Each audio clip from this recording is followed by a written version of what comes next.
ನಮಸ್ಕಾರ ಸ್ನೇಹಿತರೆ. ಭಾರತದಲ್ಲಿ ಯುದ್ಧಕ್ಕೆ ಫೈನಲ್ ಡಿಸಿಷನ್ ತಗೊಳ್ಳೋದು ಯಾರು? ಅಜಿತ್ ದೋವಲ್, ನರೇಂದ್ರ ಮೋದಿ ಅವರು ಪ್ರೈಮ್ ಮಿನಿಸ್ಟರ್, ಅಮಿತ್ ಶಾ, ಈ ನಾಯಕರ ರಿಯಲ್ ಪಾತ್ರ ಏನು? ಪಹಲ್ಗಾಮ್ನಿಂದ ಉರಿ ತನಕ, ಪುಲ್ವಾಮಾದಿಂದ ದಿಲ್ಲಿ ದಾಳಿ ತನಕ ಪ್ರತಿ ಸಲ ದೇಶಕ್ಕೆ ಸಂಕಟ ಬಂದಾಗ ಕೇಂದ್ರ ಸರ್ಕಾರ ತುರ್ತು ಮೀಟಿಂಗ್ ನಡೆಸುತ್ತೆ.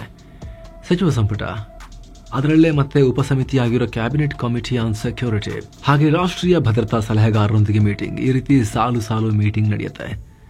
ಆರ್ಮ್ಡ್ ಫೋರ್ಸಸ್ನ ಮುಖ್ಯಸ್ಥರುಗಳನ್ನ ಕೂಡ ಕರೆದು ಒಬ್ಬೊಬ್ಬರನ್ನಾಗಿ ಹಾಗೂ ಕೆಲವೊಂದ್ಸಲಿ ಒಟ್ಟಿಗೆನೆ ಮೀಟಿಂಗ್ ನಡೆಯುತ್ತೆ.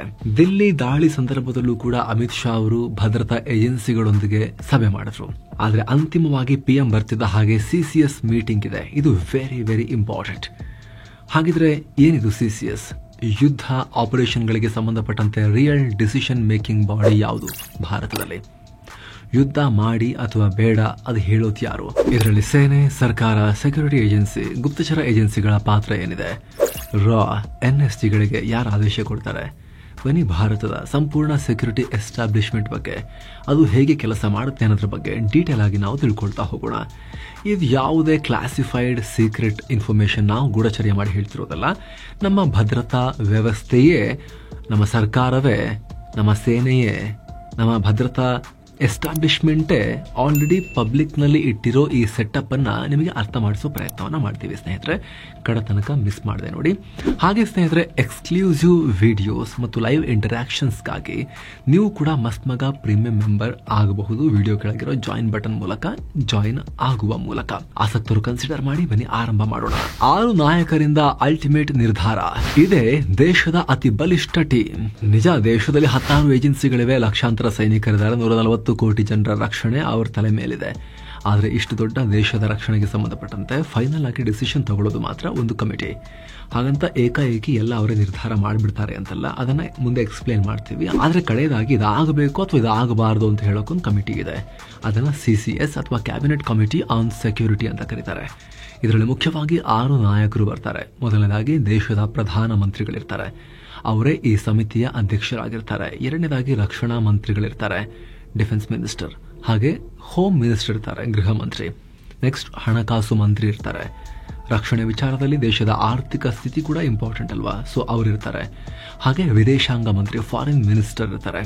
ಹಾಗೆ ನ್ಯಾಷನಲ್ ಸೆಕ್ಯೂರಿಟಿ ಅಡ್ವೈಸರ್ ಕೂಡ ಇರ್ತಾರೆ. ಸೊ ಪ್ರಧಾನಮಂತ್ರಿ ಮತ್ತು 4 ಪ್ರಮುಖ ಟಾಪ್ 4 ಮಂತ್ರಿಗಳು ಮತ್ತು NSA ನ್ಯಾಷನಲ್ ಸೆಕ್ಯೂರಿಟಿ ಅಡ್ವೈಸರ್ ಇರ್ತಾರೆ. ಕೆಲವೊಂದು ಸಂದರ್ಭಗಳಲ್ಲಿ ಅಗತ್ಯವಿದ್ದಾಗ ಕ್ಯಾಬಿನೆಟ್ ಸೆಕ್ರೆಟರಿ ಮತ್ತು ಡಿಫೆನ್ಸ್ ಸೆಕ್ರೆಟರಿಯನ್ನ ಕೂಡ ಸೇರಿಸ್ಕೊಳ್ತಾರೆ. ಹೆಸರೇ ಹೇಳೋ ಹಾಗೆ ಇವರು ದೇಶದ ರಕ್ಷಣೆಗೆ ಏನ್ ಮಾಡಬೇಕು ಅಂತ ನಿರ್ಧಾರ ಮಾಡ್ತಾರೆ. ಯುದ್ಧ ಅನಿವಾರ್ಯ ಆದ್ರೆ ಯುದ್ಧ, ಆಪರೇಷನ್ ಮಾಡಬೇಕಾದ್ರೆ ಆಪರೇಷನ್, ವಿದೇಶಿ ಸಂಬಂಧ, ಡಿಫೆನ್ಸ್ ರಿಲೇಟೆಡ್ ಸಮಸ್ಯೆ, major defence deal, nuclear doctrine, ಹಾಗೆ ಕವರ್ಡ್ ಆಪರೇಷನ್ಸ್ಗೂ ಕೂಡ ಇವರೇ ಆದೇಶ ಕೊಡ್ತಾರೆ.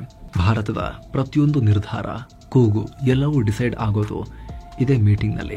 ಇವರು ತಗೊಳ್ಳೋ ನಿರ್ಧಾರವನ್ನ ಅಲ್ಟಿಮೇಟ್ ಅಂತ ಪರಿಗಣಿಸಲಾಗುತ್ತೆ. 140 ಕೋಟಿ ಜನರ ರಕ್ಷಣೆಗೆ, ಈ ವಿಶಾಲ ರಾಷ್ಟ್ರದ ರಕ್ಷಣೆಗೆ ಈ 6 ಜನರ ಟೀಮ್ ನಿರ್ಧಾರ ಮಾಡುತ್ತೆ.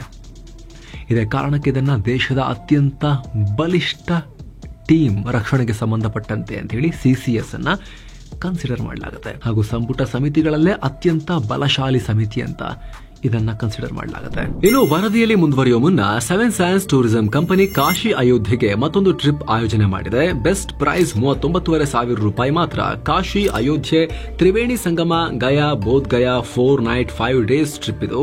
ಫ್ಲೈಟ್ ಟಿಕೆಟ್ಸ್ 3 ಸ್ಟಾರ್ ಹೋಟೆಲ್ ನಲ್ಲಿಷ್ಟೇ. ಆಲ್ ಮೀಲ್ಸ್, ದೇವರ ದರ್ಶನ, AC ಟ್ರಾನ್ಸ್ಪೋರ್ಟ್ ವ್ಯವಸ್ಥೆ, ಬೋಟಿಂಗ್ ಮತ್ತು auto charges, 24/7 Kannada tour manager ಸೌಲಭ್ಯ, ಹಾಗೆ ಹಿರಿಯ ನಾಗರಿಕರಿಗೆ ವಿಶೇಷ ಕೇರ್ ಕೂಡ ಇರುತ್ತೆ. ಇದೆಲ್ಲ ಇನ್ಕ್ಲೂಸಿವ್ ಪ್ಯಾಕೇಜ್ ಇದು. ಹೊರಡೋ ದಿನ ಡಿಸೆಂಬರ್ 3, 2025.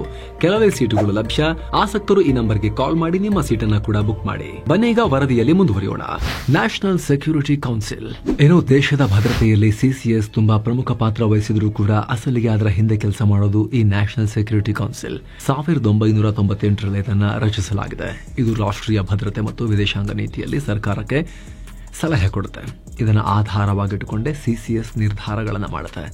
ಅಂದಹಾಗೆ ಕೌನ್ಸಿಲ್ನಲ್ಲಿ ನಮ್ಮ ದೇಶದ ಟಾಪ್ ಬ್ರೈನ್ಸ್ ಇರ್ತಾರೆ. ನ್ಯಾಷನಲ್ ಸೆಕ್ಯೂರಿಟಿ ಅಡ್ವೈಸರ್, ಈಗ ಅಜಿತ್ ದೋವಲ್ ಅವರು ಇರ್ತಾರೆ.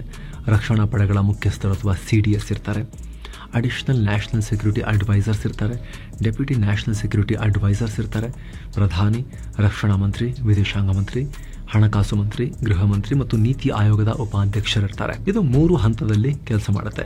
ದೇಶದ ಒಳಗಿನ ವಿಚಾರ, ಹೊರಗಿನ ವಿಚಾರ ಮತ್ತು ಸ್ಟ್ರಾಟಜಿಕ್ ವಿಚಾರಗಳಲ್ಲಿ ಈ ಕೌನ್ಸಿಲ್ ಸಲಹೆಗಳನ್ನು ಕೊಡುತ್ತೆ. ರಿಸರ್ಚ್ ಮಾಡಿ. ಮೊದಲ ಹಂತದಲ್ಲಿ ಸ್ಟ್ರಾಟಜಿಕ್ ನೀತಿಗಳನ್ನು ರೂಪಿಸೋಕೆ ಪ್ರತ್ಯೇಕ ಗುಂಪಿದೆ. ಇದನ್ನ ಸ್ಟ್ರಾಟಜಿಕ್ ಪಾಲಿಸಿಂಗ್ ಗ್ರೂಪ್ ಅಂತ ಕರೀತಾರೆ. ಹಾಗೆ ನೋಡಿದ್ರೆ ಇಡೀ ಕೌನ್ಸಿಲ್ನ ಅಸಲಿ ಬ್ರೇನೆ ಅಥವಾ ಇಡೀ ದೇಶದ ಅಸಲಿ ಬ್ರೇನೆ ಈ ಪಾಲಿಸಿ ಗ್ರೂಪ್. ಇದರಲ್ಲಿ 3 ಪಡೆಗಳ ಮುಖ್ಯಸ್ಥರು ಅಂದ್ರೆ navy chief, army chief, air force chief ಇರ್ತಾರೆ. ರಕ್ಷಣಾ ಪಡೆಗಳ ಮುಖ್ಯಸ್ಥರು ಅಂದ್ರೆ CDS ಇರ್ತಾರೆ, ಚೀಫ್ ಆಫ್ ಡಿಫೆನ್ಸ್ ಸ್ಟಾಫ್. ಹಾಗೆ R&AW ರಾ ರಿಸರ್ಚ್ ಅಂಡ್ ಅನಾಲಿಸಿಸ್ ವಿಂಗ್ ಇವರು ಇರ್ತಾರೆ. ಹಾಗೆ ಇಂಟೆಲಿಜೆನ್ಸ್ ಬ್ಯೂರೋ ಚೀಫ್ ಕೂಡ ಇರ್ತಾರೆ. ಅಷ್ಟು ಮಾತ್ರ ಅಲ್ಲ, ಸ್ಪೇಸ್ ಸರ್ವಿಸ್ ಕೊಡೋ, ಸ್ಯಾಟಲೈಟ್ ಸರ್ವಿಸ್ ಕೊಡೋ ಇಸ್ರೋದ ಮುಖ್ಯಸ್ಥರಿರ್ತಾರೆ. DRDOದ ಚೀಫ್ ಇರ್ತಾರೆ. ರಕ್ಷಣಾ ಮಂತ್ರಿಗಳ ಸೈಂಟಿಫಿಕ್ ಅಡ್ವೈಸರ್ ಇರ್ತಾರೆ. ಡಿಫೆನ್ಸ್ ಇಂಟೆಲಿಜೆನ್ಸ್ ಏಜೆನ್ಸಿಯ ಚೀಫ್ ಇರ್ತಾರೆ.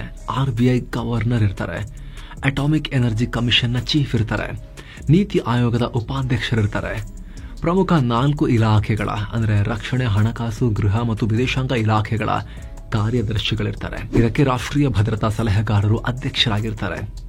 ರೈಟ್ ನೌ ಅಜಿತ್ ದೋವಲ್ ಅವರು. ಇದು ದೇಶಕ್ಕೆ ಇರೋ ಅಪಾಯ, short term, long term strategies, ಭಾರತದ ಡಾಕ್ಟ್ರಿನ್, ದೇಶದ ಕಾರ್ಯಾಚರಣೆಗಳು, ದೇಶದ ಭದ್ರತೆಯ ಪರಿಸ್ಥಿತಿ, ಸಂಕಟ ಬಂದಾಗ ಭಾರತದ ಪ್ರತಿಕ್ರಿಯೆಗಳು ಹೇಗಿರಬೇಕು, ಭಾರತದ ಉದ್ದೇಶ, ಭಾರತದ ಅಪ್ರೋಚ್, ಈ ಎಲ್ಲವನ್ನ ಇವರು ಪ್ಲಾನ್ ಮಾಡ್ತಾರೆ. ಇಲ್ಲಿಂದಲೇ ಇದು ಭದ್ರತಾ ಸಂಪುಟ ಸಮಿತಿಗೆ ಅಥವಾ ಕ್ಯಾಬಿನೆಟ್ ಕಮಿಟಿ ಆನ್ ಸೆಕ್ಯೂರಿಟಿಗೆ ಅಥವಾ CCSಗೆ ಹೋಗುತ್ತೆ, ಫರ್ದರ್ ಅಪ್ರೂವಲ್ಗೆ ಮತ್ತು ಫರ್ದರ್ ಥಾಟ್ ಪ್ರೋಸೆಸ್ಗೆ.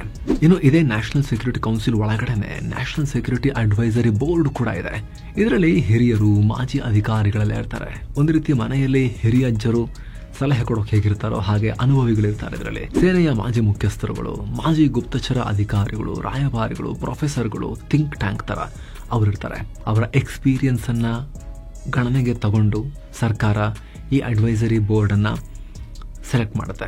ಇದೇ ಗುಂಪು ನ್ಯಾಷನಲ್ ಸೆಕ್ಯೂರಿಟಿ ಕೌನ್ಸಿಲ್ ಮುಂದೆ ಸಲಹೆ, ಮಾರ್ಗದರ್ಶನಗಳನ್ನ ಕೊಡುತ್ತೆ. ಎಕ್ಸ್ಟರ್ನಲ್ ಥ್ರೆಟ್ಸ್, ಇಂಟರ್ನಲ್ ಸ್ಟೇಬಿಲಿಟಿ ಹಾಗೆ ಮುಂದೆ ಬರೋ ಚಾಲೆಂಜಸ್ ಬಗ್ಗೆ ಕೂಡ ಇವರು ಅಡ್ವೈಸ್ ಮಾಡ್ತಾರೆ. ಇನ್ನು ಜಾಯಿಂಟ್ ಇಂಟೆಲಿಜೆನ್ಸ್ ಕಮಿಟಿ ಅಂತ ಒಂದಿದೆ. ಇದು ಇಂಟೆಲಿಜೆನ್ಸ್ ಮಾಹಿತಿಯನ್ನ ಕಲೆ ಹಾಕುತ್ತೆ. 3 ಸೇನೆಗಳು ಸಂಗ್ರಹಿಸಿರೋ ಇಂಟೆಲಿಜೆನ್ಸ್, IB ಸಂಗ್ರಹಿಸಿರೋ ಇಂಟೆಲಿಜೆನ್ಸ್, ರಾ ಹತ್ರ ಇರೋ ಮಾಹಿತಿ, ಹೀಗೆ ಎಲ್ಲವನ್ನ ಕಲೆಕ್ಟ್ ಮಾಡುತ್ತೆ. ಇದನ್ನ ಸಂಪೂರ್ಣವಾಗಿ ಅಧ್ಯಯನ ಮಾಡಿ ಕ್ಯಾಬಿನೆಟ್ ಸೆಕ್ರೆಟರಿಗೆ ಕಳಿಸ್ತಾರೆ. ಅವರ ಮೂಲಕ ಇದು ನ್ಯಾಷನಲ್ ಸೆಕ್ಯೂರಿಟಿ ಅಡ್ವೈಸರ್ಗೆ ಹೋಗುತ್ತೆ. ಇದರ ಜೊತೆಗೆ ನ್ಯಾಷನಲ್ ಸೈಬರ್ ಕೋಆರ್ಡಿನೇಷನ್ ಸೆಂಟರ್ ಅಂತ ಒಂದು ಇದೆ. ಇದು ಸರ್ಕಾರಕ್ಕೆ ಸೈಬರ್ ಸೆಕ್ಯೂರಿಟಿ, ಸರ್ವೆಲೆನ್ಸ್ ಮಾಡುತ್ತೆ.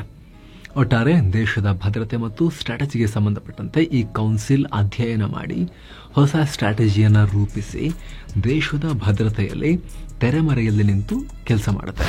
ನ್ಯಾಷನಲ್ ಸೆಕ್ಯೂರಿಟಿ ಅಡ್ವೈಸರ್ ಇನ್ನು ದೇಶದ ಒನ್ ಆಫ್ ದಿ ಪವರ್ಫುಲ್ ಹುದ್ದೆ ಅಂತ ಇದನ್ನು ಪರಿಗಣಿಸ್ತಾರೆ. ಭಾರತಕ್ಕೆ ಇರೋ ಆಂತರಿಕ ಮತ್ತು ಬಾಹ್ಯ ಬೆದರಿಕೆಗಳ ಬಗ್ಗೆ ಮತ್ತು ಅದಕ್ಕೆ ಸಂಬಂಧಪಟ್ಟಂತೆ ನಾವೇನು ಮದ್ದು ಅರಿಬೇಕು ಅನ್ನೋದ್ರ ಬಗ್ಗೆ ಮುಖ್ಯವಾಗಿ ಕೆಲಸ ಮಾಡಬೇಕಾಗಿರೋದು ನ್ಯಾಷನಲ್ ಸೆಕ್ಯೂರಿಟಿ ಅಡ್ವೈಸರ್. ಸದ್ಯ ಅಜಿತ್ ದೋವಲ್ ಅವರು 2014ರಿಂದ ಇದನ್ನು ನಿಭಾಯಿಸ್ತಾ ಇದ್ದಾರೆ. ಇವರಿಗೆ ಸಲಹೆ ಕೊಡೋಕೆ ಡೆಪ್ಯೂಟಿ ಮತ್ತು ಹೆಚ್ಚುವರಿ NSAಗಳು ಕೂಡ ಇದ್ದಾರೆ. ಈಗ ಸರ್ಕಾರದಲ್ಲಿ ಪ್ರಧಾನಿಗಳಿಗೆ ಮತ್ತು ಪ್ರಧಾನಿಗಳ ಪರವಾಗಿ ಇವರು ಸ್ಟ್ರಾಟಜಿಕ್ ಮತ್ತು ಸೇನೆಗೆ ಸಂಬಂಧಪಟ್ಟ ವಿಚಾರಗಳನ್ನ ಮ್ಯಾನೇಜ್ ಮಾಡ್ತಾರೆ. ಭಾರತದ ರಕ್ಷಣೆಗೆ ಏನು ಅಗತ್ಯ ಇದೆ, ಸರ್ಕಾರ ಏನು ಮಾಡಬೇಕು, ಹೊರಗೆ ಒಳಗೆ ಏನೆಲ್ಲ ಹೆಜ್ಜೆ ಇಡಬೇಕು, ಎಲ್ಲವನ್ನ ಇವರು ಪ್ರಧಾನಿಯ ಪರವಾಗಿ ನಿಂತು ಕೆಲಸ ಮಾಡ್ತಾರೆ. ಅಲ್ಲದೆ ಭಾರತದ NSA ಆದವರು ಮುಖ್ಯವಾಗಿ 3 ದೇಶಗಳ ಮೇಲೆ, ಆ ರಾಷ್ಟ್ರಗಳೊಂದಿಗಿನ ಸಂಬಂಧದ ಮೇಲೆ ಫೋಕಸ್ ಮಾಡ್ತಾರೆ. ಚೀನಾ ಜೊತೆಗೆ ವ್ಯವಹಾರದ ಬಗ್ಗೆ ಪ್ರಧಾನಿ ಹತ್ರ ಡಿಸ್ಕಷನ್ ಮಾಡ್ತಾರೆ, ಇದು ಖಾಯಂ. ಹಾಗೆ ಪಾಕಿಸ್ತಾನಕ್ಕೆ ಸಂಬಂಧಪಟ್ಟಂತೆ ಮತ್ತು ಇಸ್ರೇಲ್ಗೆ ಸಂಬಂಧಪಟ್ಟಂತೆ ಸೆಕ್ಯೂರಿಟಿ ಅಫೇರ್ಸ್ಗೆ ಪ್ರಧಾನಿಗಳಿಗೆ ರಾಯಭಾರಿಯಾಗೂ ಕೆಲಸ ಮಾಡ್ತಾರೆ. ಗಮನಿಸಿ ಸ್ನೇಹಿತರೆ, ಈ 2 ರಾಷ್ಟ್ರಗಳು ಭದ್ರತೆ ದೃಷ್ಟಿಯಿಂದ ಭಾರತಕ್ಕೆ ಇಂಪಾರ್ಟೆಂಟ್. ಒಂದು ನಮ್ಮ ಭದ್ರತೆಗೆ ಮಾರಕ, ಇನ್ನೊಂದು ಭದ್ರತೆಗೆ ಪೂರಕ. ಈ 2 ರಾಷ್ಟ್ರಗಳ ಸೆಕ್ಯೂರಿಟಿ ಸಂಬಂಧ ಭಾರತಕ್ಕೆ ಕ್ರೂಷಿಯಲ್. ಹೀಗಾಗಿ ನಮ್ಮ NSA ಖುದ್ದಾಗಿ ಇದನ್ನು ಹ್ಯಾಂಡಲ್ ಮಾಡ್ತಾರೆ. ಇಸ್ರೇಲ್ಗೆ ನಮ್ಮ ಸೆಕ್ಯೂರಿಟಿ ಎಸ್ಟಾಬ್ಲಿಷ್ಮೆಂಟ್ ಎಷ್ಟು ಪ್ರಾಮುಖ್ಯತೆ ಕೊಡುತ್ತೆ ಅಂತ ಇಲ್ಲೇ ಗೊತ್ತಾಗುತ್ತೆ. ಇನ್ನು ದೇಶದ ಎಲ್ಲ ಇಂಟೆಲಿಜೆನ್ಸ್ ಏಜೆನ್ಸಿಯಿಂದ ಇವರು ವರದಿಯನ್ನು ತರಿಸ್ಕೊಳ್ತಾರೆ. ಬಾಹ್ಯ ಗುಪ್ತಚರ ಸಂಸ್ಥೆಯಾಗಿರೋ ರಾ, ಆಂತರಿಕ ಗುಪ್ತಚರ ಸಂಸ್ಥೆಯಾಗಿರೋ IB, ಹಾಗೆ NTRO ಅಂದರೆ ನ್ಯಾಷನಲ್ ಟೆಕ್ನಿಕಲ್ ರಿಸರ್ಚ್ ಆರ್ಗನೈಸೇಷನ್, ಹಾಗೆ MI ಮಿಲಿಟರಿ ಇಂಟೆಲಿಜೆನ್ಸ್, ಹಾಗೆ DIA NIAಗಳಿಂದಲೂ ಕೂಡ ತರಿಸ್ಕೊಳ್ತಾರೆ. ಇನ್ನುಳಿದಂತೆ ಆಗಲೇ ಹೇಳಿದ ಹಾಗೆ ಎಲ್ಲ ಪ್ರಮುಖ ಕಮಿಟಿಗಳಲ್ಲೂ ಇವರಿರ್ತಾರೆ. ದೇಶ ತಗೊಳ್ಳೋ ನಿರ್ಧಾರಗಳಲ್ಲಿ ನೇರವಾಗಿ ಕೆಲವೊಮ್ಮೆ ತೆರೆಮರೆಯಲ್ಲಿ ಅತ್ಯಂತ ಪ್ರಮುಖ ಪಾತ್ರ ನಿಭಾಯಿಸ್ತಾರೆ. ಡಿಫೆನ್ಸ್ ಪ್ಲಾನಿಂಗ್ ಕಮಿಟಿ ಇದು ಹೊಸದಾಗಿ ಮೋದಿ ಸರ್ಕಾರ ಸ್ಥಾಪಿಸಿರೋ ಸಮಿತಿ. ಏಪ್ರಿಲ್ 19, 2017ರಲ್ಲಿ ಇದನ್ನ ರಚಿಸಿದ್ದಾರೆ ಮೋದಿ ಸರ್ಕಾರದಲ್ಲಿ. ರಾಷ್ಟ್ರೀಯ ಭದ್ರತಾ ಸಲಹೆಗಾರ ಅಜಿತ್ ದೋವಲ್ ಇದಕ್ಕೂ ಮುಖ್ಯಸ್ಥರಾಗಿರ್ತಾರೆ. 3 ಸೇನೆಗಳ ಮುಖ್ಯಸ್ಥರು ಹಾಗೂ CDS ಇದರ ಮೆಂಬರ್ಸ್ ಆಗಿರ್ತಾರೆ. ಹಾಗೆ ಇಂಟಿಗ್ರೇಟೆಡ್ ಡಿಫೆನ್ಸ್ ಸ್ಟಾಫ್, ವಿದೇಶಾಂಗ ಕಾರ್ಯದರ್ಶಿ, ರಕ್ಷಣಾ ಕಾರ್ಯದರ್ಶಿ, ವೆಚ್ಚದ ಕಾರ್ಯದರ್ಶಿ ಈ ಕಮಿಟಿಯಲ್ಲಿರ್ತಾರೆ. ಇದಕ್ಕೆ ಮುಖ್ಯವಾಗಿ 4 ಕೆಲಸವನ್ನು ಕೊಟ್ಟಿದ್ದಾರೆ. ಸ್ಟ್ರಾಟಜಿಕ್ ಕಾರ್ಯತಂತ್ರದ ಕರಡನ್ನ ಡ್ರಾಫ್ಟ್ ಅನ್ನು ತಯಾರಿಸೋದು, ದೇಶದ ಡಿಫೆನ್ಸ್ ಮತ್ತು ಅಫೆನ್ಸ್ ಸಾಮರ್ಥ್ಯ ಎಷ್ಟಿದೆ ಅಧ್ಯಯನ ಮಾಡೋದು, ಸೇನೆಯಲ್ಲಿರೋ ಸಮಸ್ಯೆಗಳ ಬಗ್ಗೆ ಹಾಗೂ ಡಿಫೆನ್ಸ್ ಮ್ಯಾನುಫ್ಯಾಕ್ಚರಿಂಗ್ ಬಗ್ಗೆ ಮಾಹಿತಿ ಕೊಡೋದನ್ನ ಈ ಕಮಿಟಿಯವರು ನೋಡ್ಕೊಳ್ತಾರೆ. ಸೊ ಫ್ರೆಂಡ್ಸ್, ಇದಾಗಿತ್ತು ಸೆಕ್ಯೂರಿಟಿಗೆ ಸಂಬಂಧಪಟ್ಟಂತೆ ಭಾರತದಲ್ಲಿ ಅತ್ಯುನ್ನತ ಡಿಸಿಷನ್ ತೆಗೆದುಕೊಳ್ಳೋ ಬಾಡಿ ಯಾವುದು, ಅದರಲ್ಲಿ ಯಾರೆಲ್ಲ ಇರ್ತಾರೆ, over all security apparatus establishment ಯಾವ ರೀತಿ ಇದೆ ಅದನ್ನ ನಿಮಗೆ ಎಕ್ಸ್ಪ್ಲೇನ್ ಮಾಡೋ ಪ್ರಯತ್ನ. ಇರೋ ಸ್ನೇಹಿತರೆ, ದೇಶದ ಕಣ್ಣು ಕಿವಿಯ ರೀತಿ ದೇಶವನ್ನ ಕಾಯೋಕೆ ದೇಶದಲ್ಲಿ ಆಂತರಿಕ ಬಾಹ್ಯ ಗುಪ್ತಚರ ಸಂಸ್ಥೆಗಳು ಸೇರಿದಂತೆ ಹಲವಾರು ಏಜೆನ್ಸಿಗಳು ಮತ್ತು ಈ ಡಿಸಿಷನ್ ಅನ್ನ ಜಾರಿ ಮಾಡೋ ಸಂಸ್ಥೆಗಳಿದಾವೆ. ಅದ್ರ ಬಗ್ಗೆ ಪ್ರತ್ಯೇಕ ವರದಿಯಲ್ಲಿ ಮಾಹಿತಿಯನ್ನು ಕೊಡ್ತೇವೆ. ಥ್ಯಾಂಕ್ ಯು ಸೋ ಮಚ್ ಸ್ನೇಹಿತರೆ. ಆವಾಗಲೇ ಹೇಳಿದ ಮಸ್ತ್ ಮಗ ಪ್ರೀಮಿಯಂ ಮೆಂಬರ್ಶಿಪ್ ಅನ್ನು ಆಸಕ್ತರು ವಿಡಿಯೋ ಕೆಳಗಿರೋ ಜಾಯಿನ್ ಬಟನ್ ಮೂಲಕ ಜಾಯಿನ್ ಆಗಬಹುದು. ಎಕ್ಸ್ಕ್ಲೂಸಿವ್ ಮೆಂಬರ್ಸ್ ಓನ್ಲಿ ವಿಡಿಯೋಸ್ ಅನ್ನು ನೀವು ಆವಾಗ ನೋಡಬಹುದು. ಹಾಗೆ ಲೈವ್ ಇಂಟರಾಕ್ಷನ್ ಅಲ್ಲೂ ಕೂಡ ಪಾಲ್ಗೊಳ್ಳಬಹುದು. Thank you so much. ಮತ್ತೆ ಭೇಟಿ ಆಗ್ತಿರೋಣ. ನಮಸ್ತೆ.